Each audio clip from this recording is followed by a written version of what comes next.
O tema desta mensagem audiobíblica abençoadíssima é a generosidade financeira cristã. Esta mensagem, cujo tema é a generosidade financeira cristã, ela está contida, inspirada, é escrita no livro do Novo Testamento, chamado 2 Coríntios, capítulo 9, versículo 7. Vamos escutar para entender. Então escute-a, eila ou eilo, esta mensagem, este versículo bíblico abençoadíssimo, é claro. Escute que eu vou lê-lo para você. Ouvidos atentos e atenta. Escute, ó. A leitura bíblica, é claro. Cada um contribua segundo propôs em seu coração, não com tristeza ou por necessidade. Por quê? Porque Deus ama ao que dá com alegria. Segundo Coríntios, não confundir com o time do Corinthians, que é um time de futebol paulista, com Coríntios, uma cidade grega. Ok? Então esta mensagem está em 2 Coríntios capítulo 9, versículo 7. Confira lá, vê se é isso mesmo. Seja um crente bereano ou bereana, confira se está corretamente no livro correto, os versículos bíblicos que eu acabei de ler. Ok? O que o versículo de 2 Coríntios, capítulo 9, versículo 7, quer nos ensinar? Uma pergunta, eu, Reginaldo Almeida, ou Regis Almeida, para os íntimos ou não íntimas?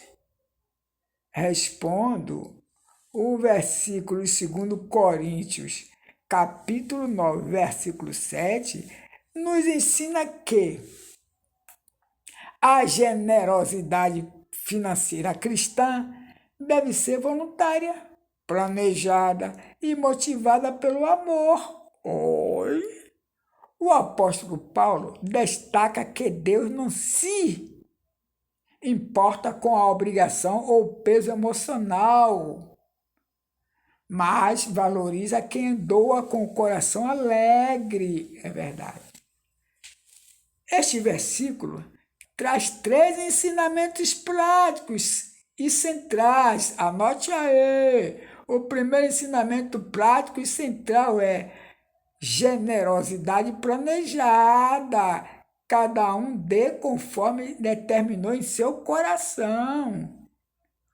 Isso significa que a doação deve ser pensada e definida antes do momento da entrega, não sendo feito algo por impulso. É verdade. Segundo ensinamento prático é livre de coação, ou seja, não ser forçada, né? Não é forçar. Livre de coação, não com pesar ou por obrigação.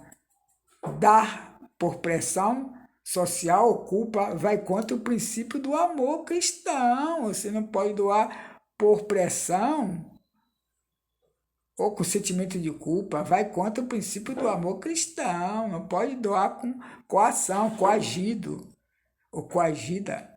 O terceiro ensinamento prático: Deus ama o doador ou a doadora alegre, pois Deus ama quem dá com alegria. A alegria transforma a contribuição financeira cristã em um ato, em uma atitude de verdadeira adoração. Entendeu? Você que está do outro lado. No livro de Coríntios, a comunidade corintiana, que não é torcedora do Corinthians, mas grega, é a cidade gentílica. Paulo ensina que a contribuição à administração dos bens, a doação dos bens deve ser com generosidade, não com coação ou por impulso, mas com alegria, com amor, com espontaneidade. Você vai ver lá no teu livro de Atos, como eu falei na mensagem anterior, de Atos dos Apóstolos, você não vai ver nenhum livro da carta de Paulo sem tomar partido de comunidade cristã nenhuma no tempo atual. Você não vê falar sobre o registro de dízimo, não. Você só vai ver o quê? A doação, a generosidade, partilha de bens, lá no livro de Atos. Já em Coríntios a distribuição financeira dada segundo o coração, com alegria, não com tristeza, ajudar as comunidades, os irmãos mais carentes, as irmãs mais carentes. Que as igrejas no livro de Coríntios, cada um no contexto que Paulo fala, e a cada cidade que precisava, a comunidade que ia, cristã, precisando de estar passando por necessidade, Paulo fazia aquela campanha de contribuição, podia ser por alimentos ou financeira, cada um doava e chegava lá e levava para aquela cidade, mas para aquela comunidade mais necessitada, e aí ia. Se ajudavam mutuamente. Você não vê registro de dízimo no livro do Novo Nascimento. Talvez alguém bota a carroça na frente dos bois e digam: mas Mateus 23, Jesus fala: de vós fariseus, escribas, que dai o dízimo do endo, do cominho, ou seja, de todos os temperos, né? De todos esses condimentos, mas esqueciam o mais importante da lei, que era a misericórdia, a fé, a justiça. Essas coisas vocês omitem. Dá o dízimo, mas omite essas coisas. Então Jesus não está dizendo que é para dar o dízimo. Ele está apenas citando. Ele está falando o que eles faziam. Mas Jesus falou que é para dar o dízimo. E além do mais, Jesus, ele ainda não tinha ainda. Já falei isso um bocado de vezes. Não para poder criar polêmica. Ele ainda não tinha ido para o sacrifício, ainda não tinha ressuscitado. Ainda não foi para o Calvário ainda, ele estava aí. Mas depois que Jesus morreu, ressuscitou, estava uma nova aliança. Você lê em Hebreus. Hebreus fala que Jesus é o perfeito sumo sacerdote, superior a Moisés, superior a todos, a Melquisedeque, a tudo que for humano, sacerdote, são tudo transitórios. Jesus é mais. Aí cita o dízimo disso aí. Jesus passou a transição do Antigo Testamento para o Novo, acabou isso, não tem mais essas práticas velho-testamentárias, você vai ver lá. Então, não há registro de dízimo.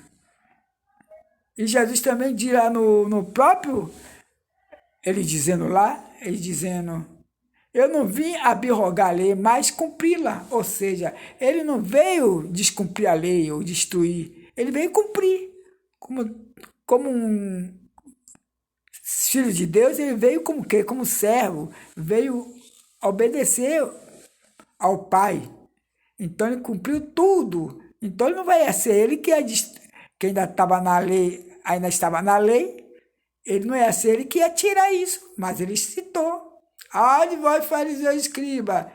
Quer dizer, falando o que eles faziam, mas Jesus não foi contra o sistema do momento. Entendeu agora ou não entendeu? Ele está apenas comentando, avaliando. Vocês dão. Ele não veio para destruir, para tirar a lei, não veio, mas também ensinou que não era para dar o dízimo, não ia ser mais essa prática. O véu foi rasgado, de cima a baixo, não de baixo para cima. Amém? Leia a Bíblia. Malhação espiritual do cristão, leitura diária da Bíblia, jejum se preciso, e oração diária. Amém. A Jesus toda a glória, honra, força, poder, majestade e louvor. Muitíssimos louvores para Jesus, é claro, o autor e consumador da tua, também da minha, da nossa fé. Amém. E assim seja. Amém.